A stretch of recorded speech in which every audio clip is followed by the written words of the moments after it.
Hello विद्यार्थी मित्रों, આપણે एमसीक्यू ની અંદર આગળ વધીએ તો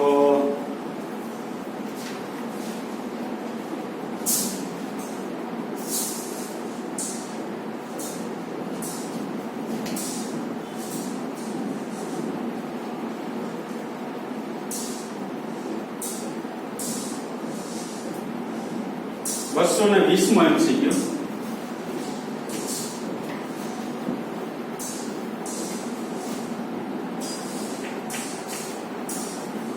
बसो 20 में एमसीक्यू શું છે? શ્યામતા ગુણાંકનું પારિમાણિક સૂત્ર લખો. હવે શ્યામતા ગુણાંક એટલે તો કે એવું કે આપણે આવેલું નથી, પરંતુ તમે આગળ જાશો ને 240 માં એમસીક્યુ જોશો ને તો એમાં શ્યામતા ગુણાંક માટે સૂત્ર આપેલું છે f બરાબર 6 પાઈ ઈટા rb. x બરાબર f બરાબર 6 પાઈ ઈટા rb. એમાં ઈટા જે છે ને ઈ શ્યામતા ગુણાંક છે. ઈટા આ સ્મોલ m જેવું જે દેખાય ને એ શું કહેવામાં આવે છે? ઈટા. ઈટા ને કરતા કરી દયો ને તો f ના છેદમાં શું થઈ જાય? 6 પાઈ rb આવતી જાય. ઈટા બરાબર f ના છેદમાં 6 પાઈ rb એવું થઈ જશે. હવે આ જે સૂત્ર જે છે ને એ આપણે કે આવેલું નથી, પણ અત્યારે તો તમારે યાદ રાખવું પડશે. તમારે આગળ આ સૂત્ર જે છે એ ઓલરેડી તમારે આગળ આવી જશે, બરાબર? જ્યારે 11મા ધોરણે આગળ ભણશો તમે સરળ મિકેનિક્સ, તેની અંદર આ સૂત્ર જે છે ઓલરેડી આવી જશે. શ્યામતા ગુણાંક આપણા માટે સૌથી અલગ પ્રકારની ભૌતિક રાશિ છે. હવે આની અંદર જો 6 પાઈ જે છે ને એનું પારિમાણિક સૂત્ર નું હોય, બળનું હોય તો બળ એટલે m1 l1 t - 2. અંતર r એટલે ત્રિજ્યા છે, ત્રિજ્યા એટલે અંતર એટલે l1, v એટલે વેગ છે તો l1 t - 1. બરાબર? હવે જો એક l1 કેન્સલ થઈ જાય તો સૂત્ર શું આવે? m1 આ l1 છે ઉપર જશે એટલે -1, આ t - 1 છે ઉપર જશે એટલે +1 થાય -2. આ ઈટાનું પારિમાણિક સૂત્ર આવું છે. Option m1 l - 1 t - I don't know 1, કારણ કે -1 ઉપર જાય એટલે -2 + 1 એટલે -2. બરાબર? ચાલો આગળ જઈએ. 221મું છે કોણીય વેગમાન અને રેખીય વેગમાન ના ગુણોત્તરનું પારિમાણિક સૂત્ર. તો કોણીય વેગમાન અને રેખીય વેગમાનના ગુણોત્તરનું પારિમાણિક સૂત્ર કેવા આપણે મેળવવાનું કે તો બેયના તો સૂત્ર આવડવા જોઈએ. બરાબર? કોણીય વેગમાન એટલે l વડે દર્શાવાય, રેખીય વેગમાન એટલે p વડે દર્શાવાય. તમને આનું સૂત્ર આવડે છે md. આનું સૂત્ર થશે md * r. કારણ કે તમે કોણીય વેગમાન પારિમાણિક સૂત્રની અંદર સૂત્ર જોવો ને વેગમાન ગુણ્યા અંતર એવું લખેલું જોજો. શું લખેલું છે? વેગમાન ગુણ્યા અંતર એવું લખેલું છે. વેગમાન ગુણ્યા અંતર અને વેગમાન એટલે mv થશે. તો આ mv કેન્સલ થઈ ગયું તો વધ્યું ખાલી શું? r. તો પારિમાણિક સૂત્ર શું થાય? l1.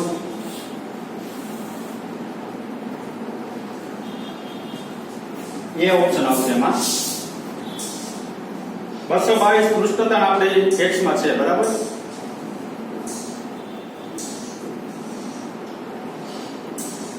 બસો ને 23 સી કેપેસિટન્સ અને આર અવરોધ સીઆર નું પારિમાણિક સૂત્ર કઈ ભૌતિક રાશિ જેવું છે? તો સી એટલે કેપેસિટન્સ નું તમને આપેલું છે બુકમાં લખાણ, અવરોધ નું આપેલું છે, બેન ગુણાકાર કરી દેવાનો. સીઆર ગુણાકારમાં છે ને એટલે તમે લખશો ને એટલે તમને પારિમાણિક સૂત્ર ફાઇનલમાં છે ને શું મળશે ખબર છે? T1 એવું મળશે. તો હવે એવું કીધું કે કઈ ભૌતિક રાશિ જેવું છે તો આવૃત્તિનું શું થાય? t - 1. ઊર્જાનું શું થાય? 1 m1 l2 t - 2. આવર્તનનું શું થાય? T1. તો T1 આપને મળે છે એ કઈ ભૌતિક રાશિ જેવું છે તો કે આવર્તકાળ જેવું છે. 224મું છે MCQ number. m1 l - 1 t - 2 કઈ ભૌતિક રાશિને રજૂ કરે છે? m1 l - 1 અને t - 2 કઈ ભૌતિક રાશિને રજૂ કરે છે? તો પેલા આપ્યું પ્રતિબળ. તો પ્રતિબળ એટલે શું? એકમ ક્ષેત્રફળ દીઠ લાગતું બળ. આગળ 11મા ધોરણમાં આવશે, બરાબર? તો જો જે બળનું પારિમાણિક સૂત્ર m1 l1 d - 2 ક્ષેત્રફળ એટલે l2. તો આ ઉપર જશે તો શું થશે? m1 l - 1 d - 2 આવી ગયું એના જેવું. તો આપણે એવું કહેવાય પ્રતિબળ જે છે એ આ પારિમાણિક સૂત્ર સાથે સામ્યતા ધરાવે છે. પેલો આ એ ઓપ્શન થયો. બી ઓપ્શન કોણ આપેલો છે? Young modulus. હવે આ બે આપણે નવા શબ્દ છે આપણા માટે. એ આગળ જાશો ને યંગ મોડ્યુલસ એનું સૂત્ર એવું છે f/a. તો આટલું મળશે. સી કોણ આપેલું છે? દબાણ. ઈ એના માટે આપણે જાણીએ છીએ. તો ઈ f/a. એમાં ઓપ્શન કયો આવશે? ડી. શું આપેલ બધા જ. તો જે આપણે આપેલા છે પ્રતિબળ છે, યંગ મોડ્યુલસ અને દબાણ, એ ત્રણેય માટે સૂત્ર એક જ છે, બળના છેદમાં ક્ષેત્રફળ છે, બરાબર? તો પ્રતિબળ અને યંગ મોડ્યુલસ આપણા માટે કેવું છે? નવું છે. એ આપણે આગળ જતા પ્રતિબળ અને યંગ મોડ્યુલસ આવશે, બરાબર? 225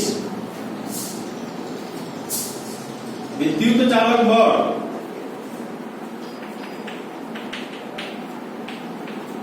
એને કીધું EMF.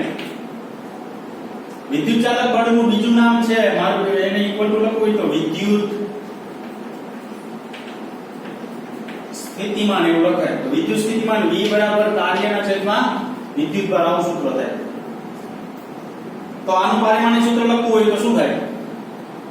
કાર્ય આનું વિદ્યુત ચાલક બળ એટલે શું કીધું? EMF. EMF એટલે શું કીધું? વિદ્યુત સ્થિતિમાન. વિદ્યુત સ્થિતિમાનનું સૂત્ર શું? કાર્ય છેદમાં વિદ્યુત બળ. તો કાર્ય એટલે શું લખાય? m1 l2 t - 2. વિદ્યુત બળ એટલે a1 t1.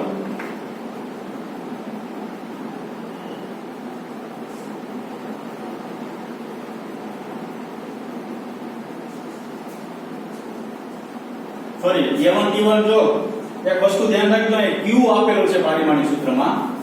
q એટલે વિદ્યુત ભાર છે, તો એ પારિમાણિક સૂત્ર a1 t1 નહીં લખવાનું, ખાલી q1 લખવાનું. કારણ પારિમાણિક સૂત્ર તમે ચેક કરશો ને એટલે એમાં શું આપેલું છે? આપણે q1 એવું આપેલું છે, ટૂંકમાં q આપેલું છે. તો પારિમાણિક સૂત્ર q નું a1 t1 નહીં મૂકવાનું, ડાયરેક્ટ શું મૂકી દેવાનું? q મૂકી દેવાનું. તો હવે જો પારિમાણિક સૂત્ર m1 l2 t - 2 અને q - 1. ડી ઓપ્શન આવો આવશે, બરાબર? m1 l2 t - 2 અને q - 1.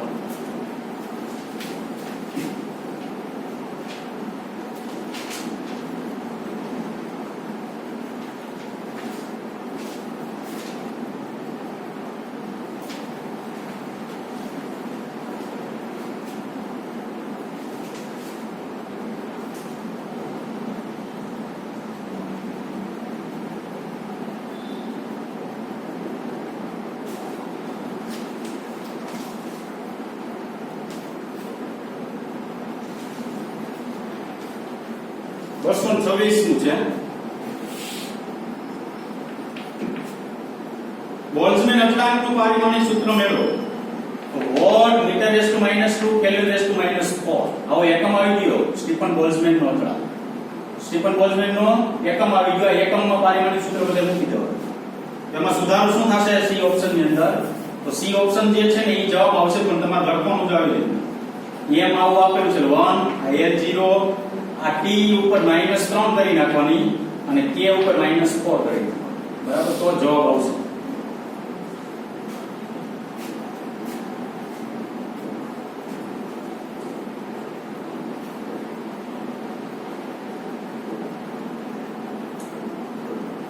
ચાલો આગળ. પાસ્કલ ઇન્ટુ સેકન્ડ એકમ ધરાવતી ભૌતિક રાશિ કઈ? ચાલો પેલું જોઈએ બળ. તો બળમાં પાસ્કલ નો આવે, ખાલી ન્યૂટન. ઊર્જા જૂલ, તો એમાં પાસ્કલ નો. દબાણમાં પાસ્કલ આવે પણ ઇન્ટુ સેકન્ડ આવે નહીં. તો દબાણનો એકમ ખાલી પાસ્કલ થશે. તો વૈદ્ય એક ભૌતિક રાશિ કઈ? 228 માં શ્યાનતા ગુણાંક થશે, બરાબર? એની અંદર શું આવશે? શ્યાનતા ગુણાંક. હવે છે 229. તો 229 ની અંદર વિદ્યાર્થી મિત્રો છે ને એ ત્રુટિનો દાખલો છે, આમાં મુકાઈ ગયો છે. એ ત્રુટિ ચાલે પછી હું એ દાખલો તમને કરાવીશ, બરાબર? એટલે એ આપણે છોડી દેવાનું છે. 200 ને કેટલામો? 29 મો દાખલો, બરાબર? 230 મો દાખલો જોઈએ. CGS એકમ પદ્ધતિમાં લાકડાની ઘનતા એટલે રો 0.5 ગ્રામ ઓર સીસી. સીસી એટલે સેન્ટીમીટર ક્યુબ. કોઈ જગ્યાએ આવું સીસી લખેલું હોય ને તો એને બીજી ભાષામાં આમ લખાય સેન્ટીમીટર ક્યુબ. સેન્ટીમીટર ક્યુબ એટલે બેના સીસી. બરાબર. તમને વળી એમ થાય સીસી વળી નવો એકમ શું છે? સીસી શું છે? Centimetre cube. હવે ગ્રામ આપણે આઈસીજીએસ માં આપેલું છે. સેન્ટીમીટર ગ્રામ સીજીએસ છે, એમકેસ માં ફેરવવાનું છે. તો એમકેસ માં ફેરવવા માટે તો ત્યાં 0.5 તો આવશે. ગ્રામ ને કિલોગ્રામ માં ફેરવવા માટે 10 ની -3 મૂકવી પડે. સેન્ટીમીટર ક્યુબ છે. Centimetre cube. હા, મીટર ક્યુબ કરવું હોય મારે તો 10 ની -2 ઘાત નો ઘન આવું થાય. તો 10 ની -10 કેટલી ઘાત થાય? 6 ઘાત થાય. તો આ કરીએ કિલોગ્રામ પર મીટર ક્યુબ માં. તો 0.5 ગુણ્યા 10 ની 3 ઘાત. હવે ઘાત કાઢવી હોય તો ઘાત ઓછી કરી છે ઘાતો નંબર. વેલ્યુ વધે કેટલું થાય? 500 કિલોગ્રામ પર મીટર ઘન.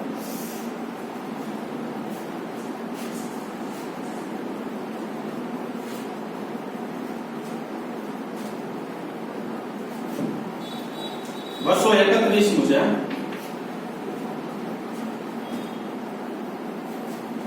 S બરાબર capital A 1 minus e raise to minus bxt.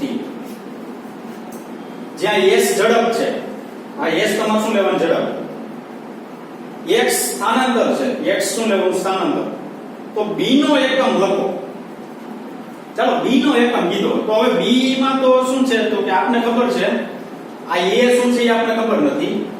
અહીંયા તમે e raise to omega t લખો ને એટલે ઓમેગા એટલે b x થાય, પણ t એટલે શું થાય? સમય. તો જે વસ્તુ મેં તમને કાલ કીધી હતી એ વસ્તુ મેળવવી તો એ વસ્તુ તમારે આખી લઈ લેવાનું. તો તમારે નથી s નું કામ, નથી a નું કામ, 1 નું કામ, તમારે b મેળવવાનું. તો b વાળાનું કામ છે તો અહીં લઈ લેવાનું bxt. એના બરાબર પરિમાણ રહિત. પરિમાણ રહિત એટલે એનું પારિમાણિક સૂત્ર શું હોય? m0 l0 t0. તમને ખબર આ ચર ઘાતાંકીય e રેસ ટુ x આમ લખવામાં આવે તો x નું પારિમાણિક સૂત્ર શું થાય? 0 0 0. તો આ ચર ઘાતાંકીય થયું તો bxt જે મેળવવું હોય એ લઈ લેવાનું. બરાબર. પછી ગુણાકાર હોય, ભાગાકારમાં હોય, સરવાળો હોય, બાદબાકી ની નથી જોવાનું. તો ઈ આપણે શું લીધું? bxt. b નું પારિમાણિક સૂત્ર મેળવવું છે તો b બરાબર 1/x * t. તો b બરાબર 1/x એટલે અંતર કીધું છે એટલે m1 સોરી l1 અંતર જ છે ને. સ્થાનાંતર એટલે અંતર. અને t એટલે શું થાય? સમય. તો b બરાબર m0 l - 1 t - 1. આ b નું પારિમાણિક સૂત્ર આવશે. સોરી એકમ મેળવવાનો છે ભાઈ. કાઈ વાંધો નહીં, આના ઉપરથી તમે એકમ લખી શકો છો. આપણે પારિમાણિક સૂત્ર મેળવ્યું. એકમમાં શું થશે? તો કે b બરાબર એકમમાં ડાયરેક્ટ લખી દળ ઉપર 0, દળ એ કિલોગ્રામ ની લખવાનું. લંબાઈ છે તો મીટર ઇન્વર્સ, સમય છે તો સેકન્ડ ઇન્વર્સ. એ ઓપ્શન આવશે. બરાબર. 232 જોઈ આવા દાખલા જે છે ને એ તમારે ઓલરેડી આપણે પારિમાણિક વિશ્લેષણનો ત્રીજો ઉપયોગ. પારિમાણિક વિશ્લેષણના ત્રીજા ઉપયોગ ઉપરથી તમે આવા દાખલાઓ ગણી શકો છો. પારિમાણિક વિશ્લેષણના ત્રીજા ઉપયોગથી આવા તમે દાખલા ગણી શકો. શું છે? જો ઊર્જા E હોય એટલે અહીં E લખો, વેગમાન P હોય એટલે P લખો, બળ 1 હોય એટલે અહીં લખો L. ને મૂળભૂત એકમો તરીકે સ્વીકારવામાં આવે તો નવી એકમ પદ્ધતિમાં દળનું પારિમાણિક સૂત્ર શું? દળ એટલે દળ જેનું પારિમાણિક સૂત્ર પૂછીને કરતા કરો. દળ એટલે m નું પારિમાણિક સૂત્ર શું? વચ્ચે ઇક્વલ કરી નાખવાનું. અહીં ધારવાનું a, અહીં ધારવાનું b, અહીં ધારવાનું c. તો m બરાબર જો હું એક દાખલો ગણાવી દઉં છું તમને. બરાબર. પછીના દાખલા જે છે આના જેવા જેટલા છે એ બધે તમારે ગણવાના છે. હવે દળનું પારિમાણિક સૂત્ર કીધું એટલે અહીંયા m1 l0 પહેલા તો શું કરશું? અહીં પ્રપોર્શનલ લખો. હા, આ પહેલું સ્ટેપ. m ઇક્વલ ટુ અહીંયા k આવે e raise to a p race to b f raise to c. આની સમીકરણ નંબર શું આપી દેશું? 1 આપી દેશું. ચાલો E એટલે શું? એટલે ઊર્જા. હવે પારિમાણિક સૂત્ર બે બાજુ મૂકો. અહીં લખી નાખવાનું a b BC belongs to શું લખવાનું R એ આગળ M1 L0 T0 બરાબર કે નું તો હોય નહીં ઊર્જાનું પરિમાણીય સૂત્ર M1 L2 T-2 એનો શું લખવાનું એકમ B એટલે શું આપેલું છે વેગમાન એટલે કિલોગ્રામ M1 મીટર એટલે L1 T-1 raise to B kilogram metre પ્રતિ સેકન્ડ આવે એટલે M1 L1 T-1 પછી બળ M1 L1 T-2 એની કેટલી ઘાત C ઘાતની ઘાતનો ગુણાકાર કરવાનો તો M1 L0 T0 બરાબર M raise to A L raise to 2A T raise to -2A M race to B L race to B T race to -B M raise to C L raise to C અને T raise to -2C આવું થશે હવે આધાર સમાન ઘાતનો સરવાળો કરવાનો M ઉપર શું થશે એ તો છે જ બીજા M ઉપર +B ત્રીજા M ઉપર +C એવી રીતના L આવે તો L ઉપર 2A છે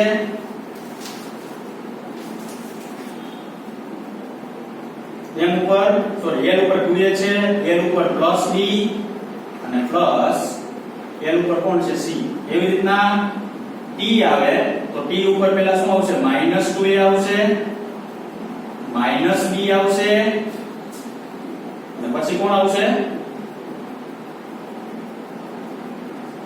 T એટલે -2C આવશે અહીં સુધી તમને કરાવી દઉં છું આગળ જો તમારે શું કરવાનું છે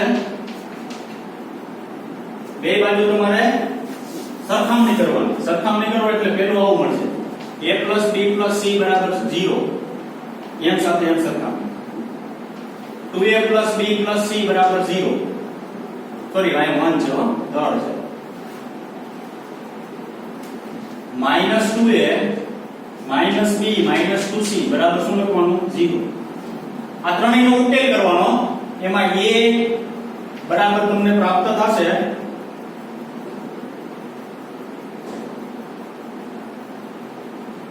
કેટલામાં છે 232 માં છે A બરાબર -1 મળશે B બરાબર 2 મળશે અને C બરાબર 0 મળશે તો A બરાબર B બરાબર C બરાબર આમાં કિંમત મૂકો તો પારિમાણિક સૂત્ર શું થશે e⁻1 p⁻2 અને f⁻c બરાબર એક બળ છે વેગમાન છે અને ઊર્જા છે નવી ભૌતિક રાશિમાં એનું પારિમાણિક સૂત્ર જે છે આ પ્રકારનું પ્રાપ્ત થશે બરાબર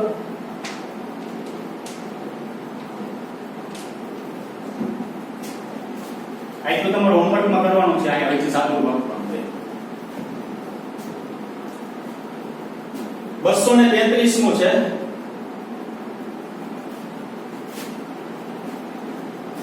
એમાં જો 1 ગ્રામ એટલે 1 g તમારે આવું આ બુકમાં આખું લખવાનું છે સેન્ટીમીટર સેકન્ડ યુનિટ્સ આ જે અહીં વચ્ચે g પછી જે છે ચેકી નાખવાનું એ જગ્યાએ શું લખવાનું સેન્ટીમીટર લખવાનું છે પછી x ને કરતા કરી નાખવાનું ન્યૂટન ઇન્ટુ સેકન્ડ બરાબર એટલે ટૂંકમાં કરવાનું તો શું છે CGS જે આપેલું છે ને તમારી પાસે એને MPS માં ફેરવી નાખવાનું સામે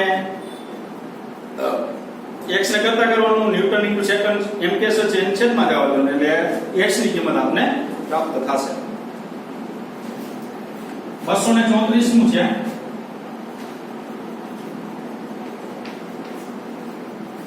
સમીકરણ y બરાબર 2a sin kx cos omega t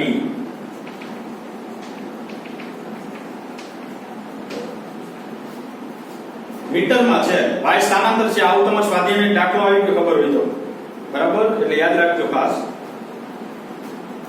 જ્યાં a અને x મીટરમાં છે તો ઓમેગા કોણીય આવૃત્તિ છે તો a/k નું પારિમાણિક સૂત્ર જણાવો a અને x મીટરમાં છે એવું કીધું તો a છે એ મીટરમાં હોય તો પારિમાણિક સૂત્ર l થાય શું કામ તો કે મીટરમાં છે પછી kx ઈ પરિમાણ રહિત થાય આ kx છે કારણ કે sin θ cos θ ની બધી એની અંદર જે આવશે એ બધું પરિમાણ રહિત હોય તો k બરાબર 1 શું થાય x તો 1/L1 l - 1 હવે a upon k નું પારિમાણિક સૂત્ર મેળવવું a એટલે L1 l એટલે -1 તો L2 આવું પારિમાણિક સૂત્ર આપણને મળશે બરાબર L2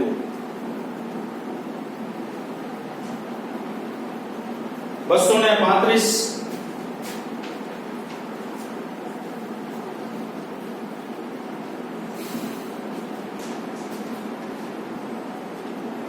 સ્થાનાંતરનું એક સૂત્ર આપેલું છે x બરાબર at plus dt square x કિલોમીટરમાં અંતર અને t સમયમાં છે તો b નો એકમ લખો તો મેં કાલે તમને ખબર હતું કે સૂત્ર આવ્યું હતું હવે એનો એકમ કે તો a વાળું સ્ટેપ લેવાનું b નો કે તો b વાળું સ્ટેપ લેવાનું તો આ b વાળું સ્ટેપ લે તો x બરાબર શું થાય dt સ્ક્વેર થાય b ને કરતા કરો તો x ના છેદમાં શું થાય t સ્ક્વેર થાય હવે x તમારે કેમાં લેવાનું કિલોમીટરમાં આ t નો સ્ક્વેર છે એ સેકન્ડ સ્ક્વેર તો કિલોમીટર પર સેકન્ડ સ્ક્વેર જવાબ આવી ગયો D option sorry C option આવી ગયો બરાબર ચલો 236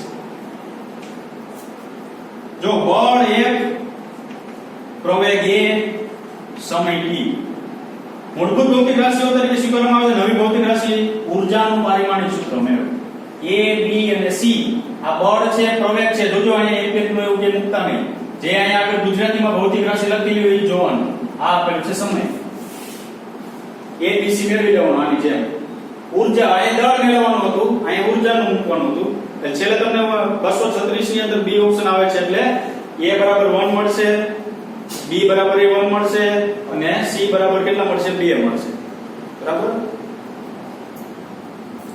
હવે છે 237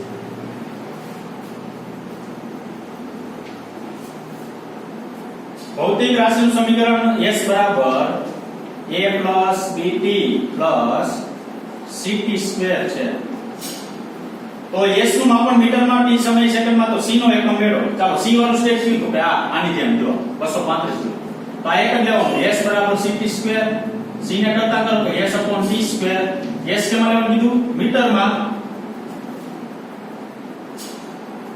સેકન્ડ એટલે સમય સ્ક્વેર તો મીટર સેકન્ડ - 2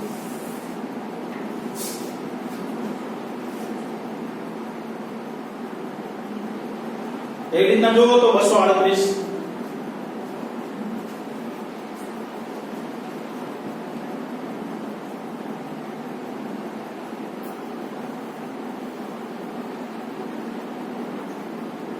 b નું પારિમાણિક સૂત્ર કીધું v બરાબર bt સ્ક્વેર લઈ લેવાનું v ને કરતા કરો v ના છેદમાં t સ્ક્વેર પૂરું આની જેમ ગણાઈ દીધું છે બોર્ડ ઉપર કે બળ બરાબર x ના છેદમાં ઘનતા સમીકરણ ભૌતિક રાશિ x નું પારિમાણિક સૂત્ર શું x ને કરતા કરી દો તો બળ ગુણ્યા શું થઈ જાય ઘનતા થઈ જાય બળનું પારિમાણિક સૂત્ર મૂકવાનું ઘનતાનું મૂકવાનું જે જવાબ આવે લખી નાખવાનો હવે શું કીધું 240 માં ઈટાનું પારિમાણિક સૂત્ર કીધું જો ઈટા એટલે અહીં આવી ગયું એ ઓપ્શન આવશે એમાં જો એમાં સૂત્ર ઓલરેડી આપેલું જ છે અને ઈટાનું પારિમાણિક સૂત્ર ઈટા એટલે શ્યામતા ગુણાંકનું પારિમાણિક સૂત્ર હમણાં મેં થોડીક વાર પહેલા તમને કીધું તે પ્રમાણે 241 નું છે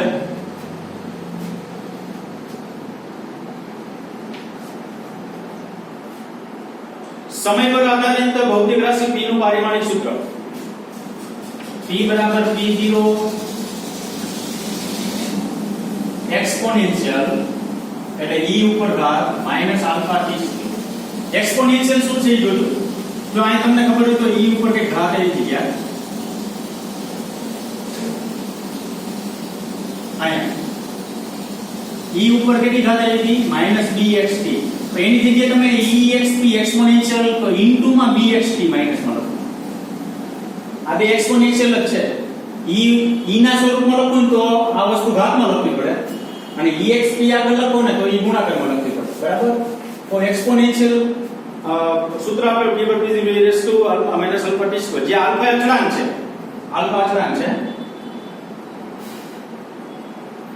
અને p એ સમય દર્શાવજો p એ દબાણ છે તો આલ્ફાનું પારિમાણિક સૂત્ર મેળવો તો જોવો જી આની જેમ જ અહીં કેમ તમે bxt બરાબર પરિમાણ રહી કીધું તો આ દબાણનો ઉલ્લેખ કરેલો છે તો આટલા તો બરાબર પરિમાણ રહી થઈ જવાનું તો p બરાબર શું કહેવાનું આલ્ફા * t માઈનસ તો p લેવાનું હોય ને પારિમાણિક સૂત્રમાં આલ્ફા અચળાંક છે તો એનું પારિમાણિક સૂત્ર મેળવ્યું તો p ના છેદમાં શું થાય t સ્ક્વેર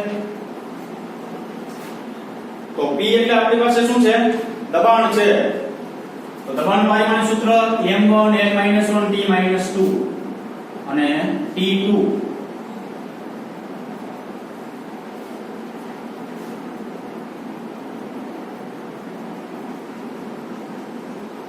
દબાણ P છે, આલ્ફાનું પારિમાણિક સૂત્ર મેળવવાનું છે m1 l-1 t-2 મૂક્યું, t2 છે એટલે t2 થશે. તો પારિમાણિક સૂત્ર મળશે આપને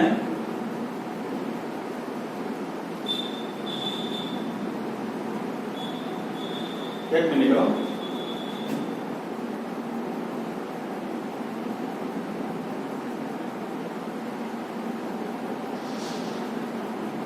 સમય પર આધારિત ભૌતિક રાશિ p નું પારિમાણિક સૂત્ર p p0 exponential alpha t2 છે, જે આલ્ફા અચળાંક છે, t એ સમય દર્શાવે છે, p એ દબાણ દર્શાવે છે. તો આલ્ફાનું પારિમાણિક સૂત્ર સોરી હો ભાઈ, આમાં ખાલી આલ્ફાનું પારિમાણિક સૂત્ર કીધું છે આપણે, ખાલી દબાણ p છે ઈ આપણે અહીંયા છે ને એક લઈ લેવાનું.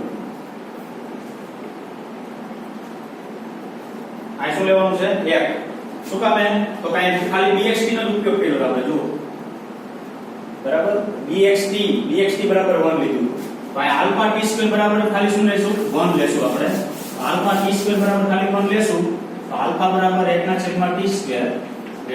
1/t2 ઉપર જશે એટલે t-2 એ ઓપ્શન આવશે, m0 l0 t-2 બરાબર.